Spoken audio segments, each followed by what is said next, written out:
Halal Beats.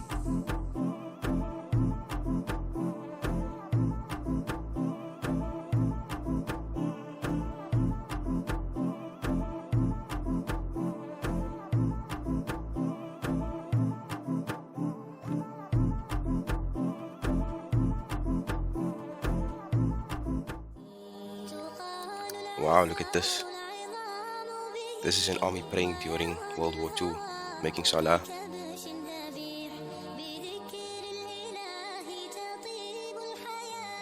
This just goes to show that Allah comes before life and death.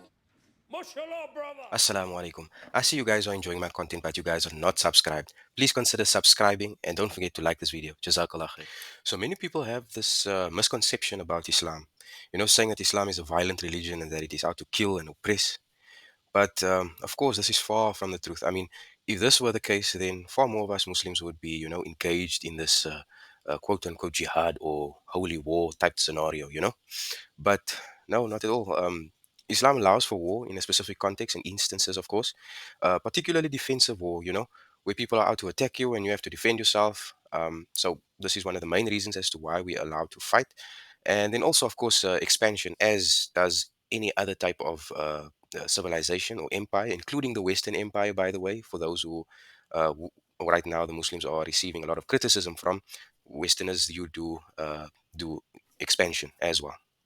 In any case, this type of expansion is meant within a righteous context. It's done for righteousness and freeing captives or people from oppressors or tyrants, tyrant rulers. We are definitely not a pacifistic religion and we don't adhere to turning the other cheek. We defend our honors, our family, communities, and our possessions. And basically, it's a natural, human instinct to do so, to defend yourself. And indeed, there are specific rules and guidelines on how to fight, where to fight, what or what not to hurt or kill, and so on. It's an evil world we live in.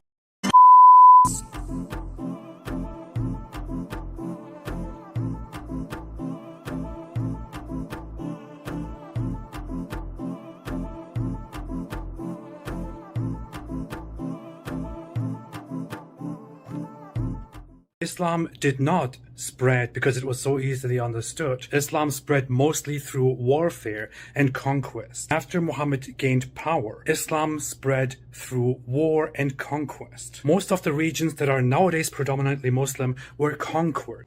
So it depends what you mean here. If you're talking about Islam's political influence, then yes, that was spread the way all other empires were spread, by military conquest.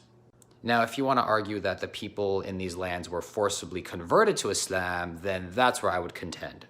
For God's sake, the oldest churches in the world are in Muslim lands, in Egypt, in Syria, and in Palestine. Some of you might recognize this video, a video that I took in an old church that I visited in the city of Jericho in Palestine. Now, don't get me wrong, I'm not saying that forced conversions absolutely never happened anywhere in Islamic history, but the fact that the oldest churches in the world are in Muslim lands, I think speaks volumes.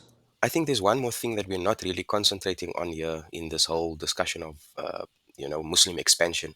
And one thing that comes to mind is the business and trade interactions that, the early Muslims had with the rest of the people who they came into contact with. And I mean, this is one of Islam's most, praised aspect is the business conduct that we, hold ourselves accountable for. When dealing in transaction and commerce and so on. And of course, the way in which we have dealt with the people in terms of business and trade, this is a good sign in terms of making strong relations between the people. And with that strong relations come the type of influence the Muslims would have over other civilizations. Not ridiculous. That's not ridiculous to say that. I've been told, oh, it says that you can't murder. And I'm like, yeah. And I went and I found it in the Quran. Huh? What, we can murder? Oh, yeah, you can kill a Christian. Really? Yes, you Show can. me. They wish you disbelieve as they disbelieve, so you would be alike. So do not take from among them allies until they emigrate for the cause of Allah. But if they turn away, i.e. refuse, then seize them and kill them for their betrayal, wherever you find them, and take not from among them any ally or helper. except for those who take refuge with the people between yourselves and whom is a treaty, or those who come to you, their hearts strained at the prospect of fighting you or fighting their own people. And if Allah had willed, if He had willed, He could have given them power over you, and they would have fought you. So if they remove themselves from you and do not fight you and offer you peace, Allah has not made a cause for you to fight them. Well, that's Oh, comforting. Thank you. how is that? How Thanks is that for telling? clarifying. Wake up, Americans. You're about to be pulled into a war with Arabs, with the Muslim world, and you're going to be made to believe that something horrible that happened to you was done by the Muslims. But it wasn't done by the Muslims. It was done by a wild card, the Israeli Mossad, that's cunning and ruthless and can carry out attacks on Americans and make it look like Arabs did it. That's the literal definition of a false flag. They didn't write that. That's a false flag. That's not my conspiracy theory. That's a U.S. Army report. I agree. Now, look, I still think that Americans and Westerners, Europe, are still suffering from this type of propaganda, where for years and years, especially in the early 2000s, where, you know, Muslims were hailed this backward, violent people, and, we couldn't really talk for ourselves. We weren't allowed to talk for ourselves on these mainstream media, um, and the result is that people now look at us like, again, still as backward people and violent people. So, look, this is now obviously the propaganda machine who wants to invoke war and the clash of civilization. So, I mean, this is to be expected. But to go as far as to, paint this brush on an entire, I don't know how much, a few billion people. And it's narratives like this that we Muslims are so isolated from the rest of society, And frankly, I see it as a positive thing for the most part, but nonetheless, people still, have these closed-minded approaches when interacting with Muslims.